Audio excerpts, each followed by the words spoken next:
Much like Napoleon, this is a heavily fictionalized account of real history. And also like Napoleon, it really didn't bother me all that much. Hi everybody, Anthony here from Mossman Theme Productions, and today I'm going to give you my review of Apple's heavily fictionalized, romanticized version of the moon landing, Fly Me to the Moon. But before we get started, you know exactly what to do. At the end of the video, if you think I've earned it, please leave a like, subscribe, and ring that bell so you never miss any of my new reviews. It really helps me out with the YouTube algorithm. Now let's get into it. Fly Me to the Moon is set right in the middle of the space race in the 1960s, when the government decides to hire marketing expert Kelly Jones, played by Scarlett Johansson, to turn around the American public's opinion on NASA and the moon landing. But her hands-on approach doesn't sit too well with Cole Davis, the launch supervisor for Apollo 11, played by Channing Tatum, who immediately butts heads with her. Though there might be a little bit of budding romance there. What are you doing here? I tracked you down because I felt we had a connection.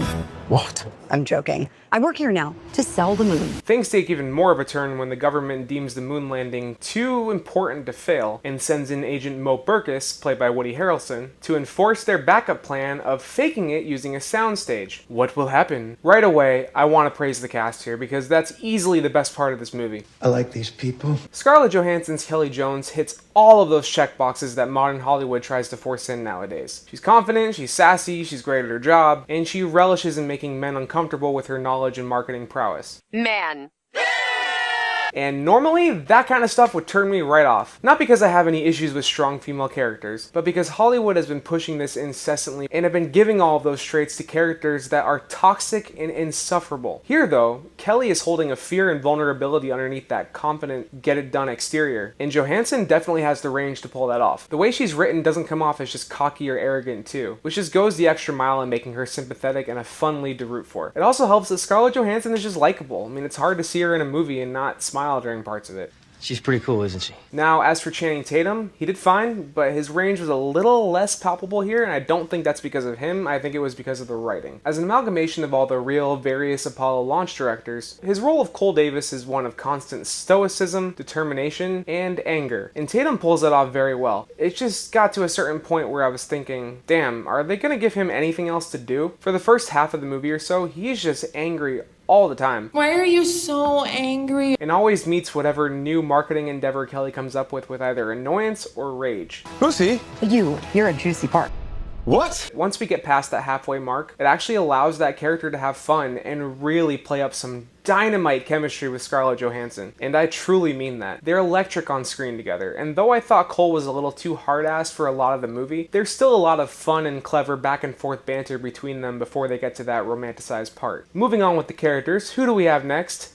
Ding dong! It's Dean Pelton himself, Jim Rash. Ding dong. Just a regular Joe. Off campus, I'm just a regular Joe. And he is just fantastic as Kelly's director friend Lance that is brought in to direct the fake moon landing, and I just relished in that character every time he was on screen. My Armstrong is a whiny little bitch. We have to recast.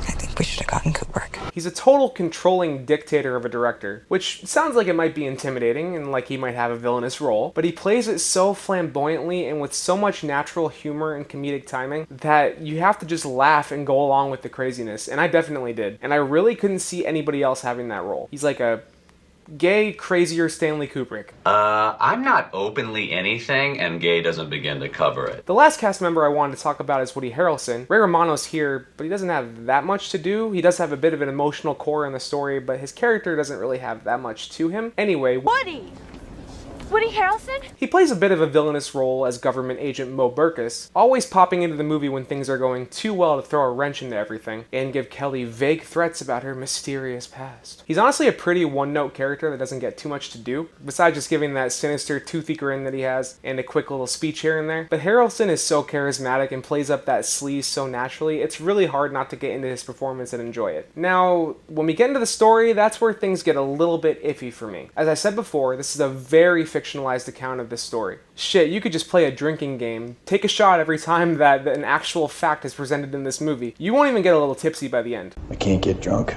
And if that bothers you, then I wouldn't go see this. But like I said in the beginning, this didn't really bother me at all. After seeing the trailers and knowing a hell of a lot about the space race and the Apollo missions and the moon landing, I was a very big space and NASA nerd growing up. I went into it expecting more of a fictional story that focused more on romance and comedy than actual facts. And I got that, along with a surprising amount of emotional resonance, especially regarding Cole Davis and his trauma after the tragedy of Apollo 1. They really play that up well here, and Channing Tatum nails it. I think he's a great actor, and I've thought that for a very long time. And I really had no issues with the story or the pacing up until the halfway point. Oh boy, here we go. Between the half-assed attempt at a backstory for Kelly that comes a little too late, and the sheer number of random incidental things that happen to force drama and conflict, it just got a little silly, especially considering all of that was forced into the last like 20 to 25 minutes. Though, like I said, after the halfway point, the romance between Cole and Kelly gets a lot more of a focal point in the movie, and that is definitely when it's at its strongest. Along with the fact that the actual launch of Apollo 11 and the moon landing are both shot and portrayed in very exhilarating and exciting ways, and the ending was very heartwarming.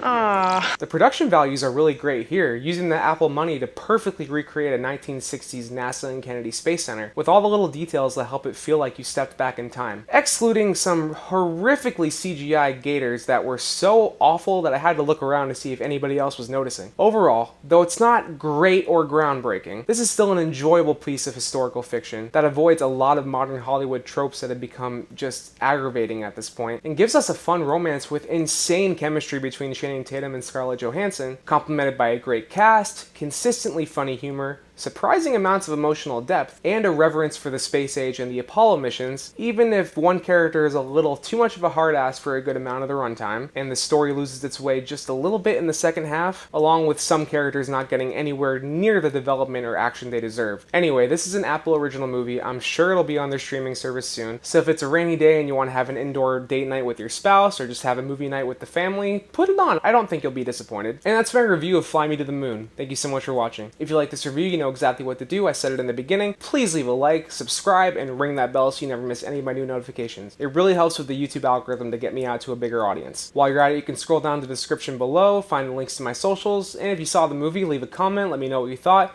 And lastly, if you want more of my content, you can click or tap on these cards right here. They'll take you to my review of Longlegs, or just over to my channel where you can check out the rest of my reviews and my shorts. It's too bad I cut out in my old shit. There's nothing for you to yell anymore. You want to just say hi to everybody? Hi, everyone. She's still there. Thanks for watching, everybody, and I will see you next time for my review of Twisters.